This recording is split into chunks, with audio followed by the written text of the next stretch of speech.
All right, we are back. It's Thursday evening weather for Weather Geeks time. We had a little bonus sunshine at the end of the day today, end of the afternoon, that allowed temperatures to rise higher than I thought they would. It ended up getting up to about 60 in a lot of spots today, an overachiever, but hey, no complaints here. After just a little bit of rain, it turned out to be a very nice end of the day. Sure sign of spring, and another sign of spring as the baseball season got underway today. The Indians dropped one up in the Twin Cities today, and thanks to our partners at Climate Central for providing these next two graphics. This shows the difference in the average high temperatures from the start of baseball season through the end of the season, and of course, no surprise, they go up as we get into spring and summer. Our average high in Cleveland on today's date is about 53. Average highs peak in Cleveland in early to mid-July at 83 degrees, right around the All-Star break, of course. And by the end of the baseball season, in the first week of October, our average highs are in the mid and upper 60s. In Cleveland, it's of course not all that different as you travel an hour and a half to an hour to our southeast near the Pittsburgh area. It's about a 27-degree swing from opening day through the peak of summer in mid-July. Averages go from 56 to 83 degrees. Now, the home openers for both the Tribe and the Buccos coming up on Monday. It is going to be sunny. It'll be a nice looking day, but it is going to be chilly, especially in Cleveland with the breeze off the lake. No better than the mid-40s. This could even be a little optimistic for temperatures. In downtown Cleveland, down in Pittsburgh at PNC Park, I've taken the forecast down a little bit for down there on Monday. Don't think it gets into the mid-50s anymore. No better than about 50 after starting in the mid-40s at first pitch a little after 1 p.m. Of course, it's high school baseball season. Boy, high school baseball is a tough grind at this time of the year with the weather. So often we have just lousy weather in late March and early April. And tomorrow will be no exception if there's any high school baseball games. Locally, this isn't going to be anything all that heavy, but a little mist and drizzle, real fine light rain, that's going to be a possibility for the afternoon. Temperatures kind of flatlined, not far from 50. So don't expect any downpours, but just kind of a yucky afternoon. All right, speaking of yucky, it was kind of a gloomy day until that sun broke out late in the afternoon. These clouds didn't produce a lot of legit rain. We had some sprinkles and showers, nothing all that heavy. A couple hundredths of an inch was about it as far as rainfall totals out of this today.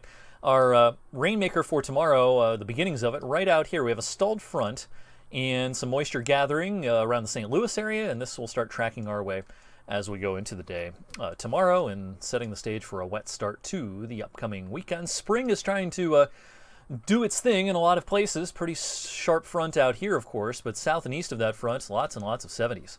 Early this evening from the southern plains out through the southeast as well, and even actually pretty warm up into the upper Midwest. For the Indians and Twins this afternoon, it's pretty close to 50 in the Twin Cities, and for an outdoor baseball game in late March in Minnesota, that is not too bad. I think the steadiest of the rain tomorrow will, in fact, be the first few hours of daylight. Again, probably nothing all that heavy, but steady rain for a few hours. And then as we get into the afternoon, you're not going to see much on our model here, but some mist, some drizzle, some real light rain. I think it's going to remain a possibility for the second half of your Friday. As we head into the weekend, here comes a cold front, some showers around off and on throughout the course of Saturday.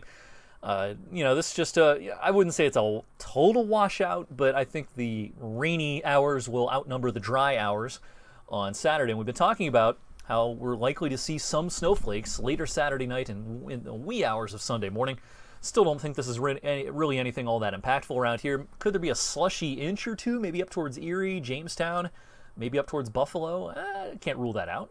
But locally, I really don't think we'll see much in the way of impacts. And by the time you get up Sunday morning, it's probably long gone. Maybe, unless we have little candy coatings on windshields and maybe on some grassy surfaces, you'll hardly notice that it snowed overnight. Sunday for the rest of the day, blustery cold, will stay in the 30s. Clouds may part at times, especially in the afternoon, but that'll be a pretty chilly end of the weekend and end to the month of March on Sunday. Rainfall totals from Friday morning, through Saturday night.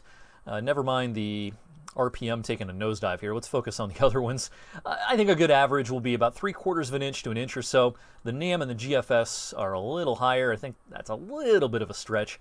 I think 3/4 of an inch to an inch will be a pretty good average from Friday through early Saturday night. So here's our weekend forecast: 57 on Saturday, and then about 20 degrees colder on Sunday, and with a gusty breeze, especially when it's cloudy. It'll feel like it's a little below freezing on Sunday. And fingers crossed that these are the last snowflakes of the season. Don't see a lot of opportunities for snow as we head into the longer range. Now, the longer range, I don't think it's a blowtorch pattern at all. This is the fresh 8 to 14 day outlook. And as you can see, kind of equal odds here of above average and below average temperatures. It's a pretty big model spread as we get out towards that second week of April. This is a pretty high uncertainty forecast in the longer range. So I don't think it's all that likely that we get into a blowtorch pattern. I don't think it's all that likely at this point that we're in an abnormally cold pattern in this period, this 8 to 14 day period. But maybe somewhere in between. We'll see if any trends develop on the modeling over the next couple of days. But as of right now, there's just a lot of chaos in the modeling in the longer range. Thanks for checking out tonight's weather for Weather Geeks. We'll have a Friday night edition of this video coming your way in 24 hours.